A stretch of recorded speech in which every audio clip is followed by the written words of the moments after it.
అమ్మా నాన్న మీరెక్కడా అని అంటూ స్వీడన్కు చెందిన సంధ్యారాణి తన తల్లిదండ్రుల కోసం అన్వేషిస్తూ ఎన్నో వేల కిలోమీటర్లు దాటుకుని ఇండియాకు వచ్చి వాళ్ళ అమ్మా నాన్నను వెతుకుతోంది.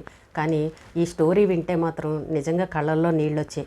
గతంలో కూడా సోషల్ మీడియాలో చూసి ఇద్దరు ఆడపిల్లలు తన కన్న తండ్రిని వెతుక్కుంటూ వచ్చారు. సోషల్ మీడియాలో చూసి ఒక అనాథాశ్రమంలో వాళ్ళ నాన్న ఉన్నారని గుర్తించి వాళ్ళ నాన్నని కలుసుకొని సంతోషాన్ని వ్యక్తం చేశారు. అలాగే మన సోషల్ మీడియాలో చూసి ఈ అమ్మాయి కూడా తన కుటుంబ సభ్యుల్ని కలవాలి, వాళ్ళ అమ్మా నాన్నని కలవాలని మనమందరం కూడా ప్రయత్నం చేద్దాం.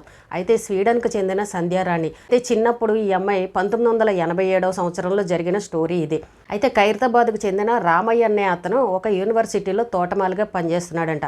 అలాగే అతను బార్ అండ్ రెస్టారెంట్లో కూడా పనిచేసేవాడంట. అయితే అక్కడ బి రాజ్కుమార్ అనే అతనితోటి ఇతనికి పరిచయం ఏర్పడింది. వీళ్ళిద్దరూ కూడా ఒకే కులానికి చెందిన వాళ్ళు, పద్మశాలీలట. ఇద్దరి మధ్యన చాలా మంచి స్నేహం కుదిరింది. అయితే రాజ్కుమార్కి అప్పటికే పెళ్ళయి 3 సంవత్సరాల కూతురుందంట. అయితే ఈ రామయ్యకి ఒక మరదలు ఉందంట.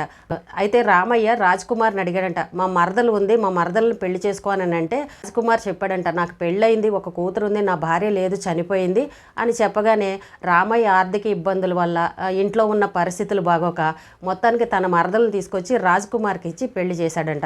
అయితే వాళ్ళిద్దరూ కూడా 3 నెలల పాటు చక్కగా అన్యోన్యంగా కలుసున్నారు. కానీ సడన్గా రాజ్కుమార్ ఎటు వెళ్ళిపోయాడో తెలీదు, ఎక్కడికో వెళ్ళిపోయాడు. ఈ కూతుర్ని వదిలేసి వెళ్ళిపోయాడు. రెండో పెళ్లి చేసుకున్న ఈ అనసూయ అంటే రామయ్య మరదలు అనసూయ ఈ పాపను చూసుకుంటూ ఉంది. అలా కొంతకాలం గడిచిన తర్వాత రామయ్య ఇంకా ఆలోచించి ఈ పాపని మరి ఎవరు చూడాలి, ఎవరు పెంచాలన్న ఆలోచనతో ఒక అనాథాశ్రమానికి తీసుకువెళ్ళి ఈ పాపని అనాథాశ్రమంలో జాయిన్ చేశాడు. అయితే ఆ పాప అనాథాశ్రమంలో అలా పెరుగుతూ ఉన్న క్రమంలో స్వీడన్ నుంచి పిల్లలు లేని దంపతులు ఇద్దరు వచ్చి ఈ పాప కావాలని చెప్పేసి ఆ పాపని దత్తత తీసుకుని స్వీడన్కి తీసుకుని వెళ్ళిపోయారు. అక్కడ స్వీడన్లో ఆ పాపని తన సొంత కూతురులాగా చూసుకున్నారు, పెంచి పెద్ద చేసి చక్కగా చదివించారు. ఈ పాపకు మాత్రం కొంచెం ఊహ తెలిసింది. అప్పటికి ఈ పాపకు అన్ని జ్ఞాపకాలు గుర్తొస్తూ ఉన్నాయంట. నేను పలానా అనాథాశ్రమంలో ఉన్నాను, అక్కడ పప్పు అన్నం తిన్నాను, అక్కడ నాకు పలానా వాళ్ళు ఉన్నారని కొన్ని జ్ఞాపకాలు ఆ అమ్మాయికి గుర్తొస్తూ ఉండేవంట.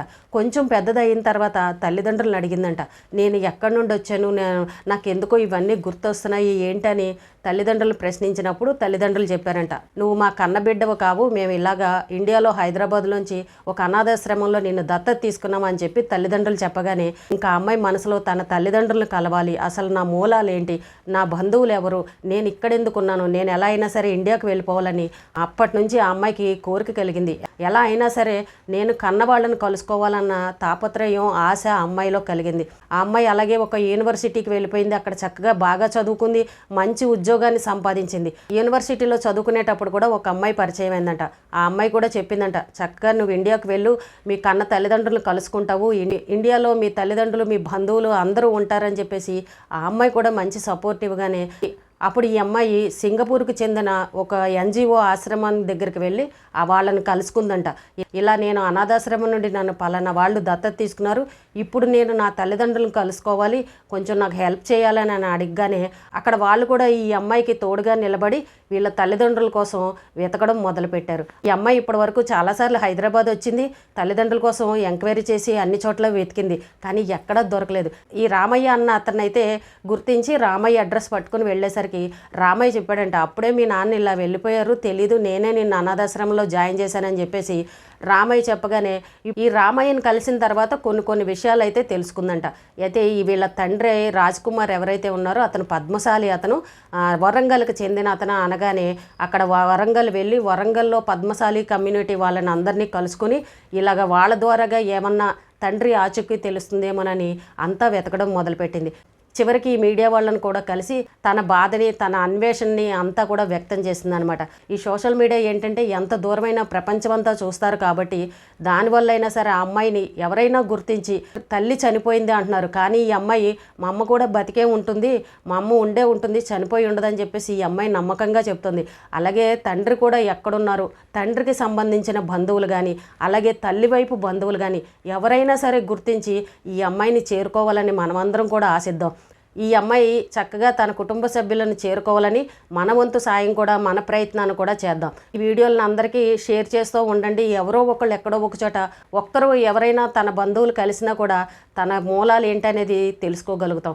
అయితే ఈ అమ్మాయి నిన్ననే 40వ పుట్టినరోజు చేసుకుందంట. ఇప్పుడు ఆ అమ్మాయికి 40 సంవత్సరాలు. చిన్నప్పుడు ఫోటోలు అయితే ఆ అమ్మాయికి దొరికాయి. ఆ ఫోటోలను చూపిస్తూ ఎవరైనా గుర్తుపెట్టి ఉంటే కనుక, మా బంధువులు ఎవరైనా ఉంటే కనుక నన్ను కలవండి అని చెప్పేసి సోషల్ మీడియాలో కూడా అమ్మాయి మీడియా వాళ్ళని కూడా కలిసి చెప్తూ ఉంది. ఎలా అయినా సరే మా తల్లిదండ్రులు నేను కలుసుకోవాలి, మా నాన్నని నేను చూడాలని ఆ అమ్మాయి ఆశగా ఎదురు చూస్తుంది. ఇప్పుడు 40 సంవత్సరాల తర్వాత ఆ అమ్మాయి తిరిగి ఇండియాకు వచ్చి తన తల్లిదండ్రుల కోసం హైదరాబాద్లో వెతుకుతుంది అని అంటే ఎంత ఆశ్చర్యంగా ఉంది చెప్పండి. అయితే మనం కొన్ని సంఘటనలు చూసాం. ఎన్నో సంవత్సరాలుగా ఇంట్లో తప్పిపోయి వెళ్ళిన వాళ్ళు కానీ, ఇలా ఇల్లు వదిలిపెట్టేసి వెళ్ళిపోయిన వాళ్ళు కానీ, మతి స్థిమితం లేక వెళ్ళిపోయిన వాళ్ళు కానీ, అలాంటి వాళ్ళు కూడా తన కుటుంబ సభ్యుల్ని చేరుకున్న వాళ్ళని చూసాం. మొన్న కూడా చూసాం, మహారాష్ట్రలో బొంబాయిలో ఒక అబ్బాయి చిన్నప్పుడు వెళ్ళిపోయి 35 సంవత్సరాల తర్వాత ఏమో కర్నూలుకి చేరుకున్నారు. ఇలా కలెక్టర్ని వాళ్ళని పట్టుకుని తన కుటుంబ సభ్యుల దగ్గరికి చేరుకున్నారు, బంధువుల దగ్గరికి చేరుకున్నారు. అప్పటికే పాపం తల్లిదండ్రులు చనిపోయారు. కానీ చిన్నప్పుడు ట్రైన్ ఎక్కి వెళ్ళిపోయి అలా హాస్టల్లోనూ అనాథాశ్రమాల్లోనూ ఉండి అలా బొంబాయికి వెళ్ళిపోయి అక్కడే పాపం పెరిగి పెద్దయ్యి పెళ్లి చేసుకుని తర్వాత తన తల్లిదండ్రులు వెతుక్కుంటూ వచ్చి చివరికి తన బంధువుల్ని కుటుంబ సభ్యుల్ని కలుసుకుని తన పుట్టిన ఊర్లో సొంత ఊర్లో కర్నూలులో ఉన్నాడు. చూసారా, ఇలాంటి సంఘటనలు కూడా మనం చాలా చూసాం. ఒక్కరైనా సరే ఈ అమ్మాయిని గుర్తుపెట్టి 1987లో జరిగిన సంఘటన తెలిసిన వాళ్ళు ఎవరైనా ఉంటే కనుక ఈ అమ్మాయికి వాళ్ళ కుటుంబ సభ్యులు ఎవరో, వాళ్ళ నాన్న అమ్మ ఎక్కడున్నారో ఏంటో కనుక చెప్తే ఆ అమ్మాయి నిజంగా చాలా సంతోషిస్తుంది. నేను నా బంధువుల్ని చేరుకున్నాను, నా రక్త సంబంధికులను చేరుకున్నానని సంతోషిస్తుంది. పద్మశాలి కమ్యూనిటీకి చెందిన వాళ్ళు ఎవరైనా ఉంటే కనుక ఈ పాపను గుర్తుపట్టిన వాళ్ళు ఉంటే ఇలా మీడియాకి సమాచారం ఇవ్వండి. మీడియా వాళ్ళు ఈ అమ్మాయికి తెలియజేస్తారు. చక్కగా తన కుటుంబాన్ని కలిపిన వాళ్ళు అవుతాం. ఆ అమ్మాయి కూడా ఇండియాలో తన పుట్టిన వాళ్ళని కలుసుకోవాలని ఎంతో ఆశగా అన్వేషిస్తూ ఉంది. మరి ఆ అమ్మాయి కోరిక నెరవేరాలని చూద్దాం. ఆ అమ్మాయి తొందరగా తన కుటుంబ సభ్యుల్ని చేరుకోవాలని మనమందరం కూడా ఆశిద్దాం. అలాగే ఈ వీడియోని ఎక్కువ మందికి షేర్ చేయండి.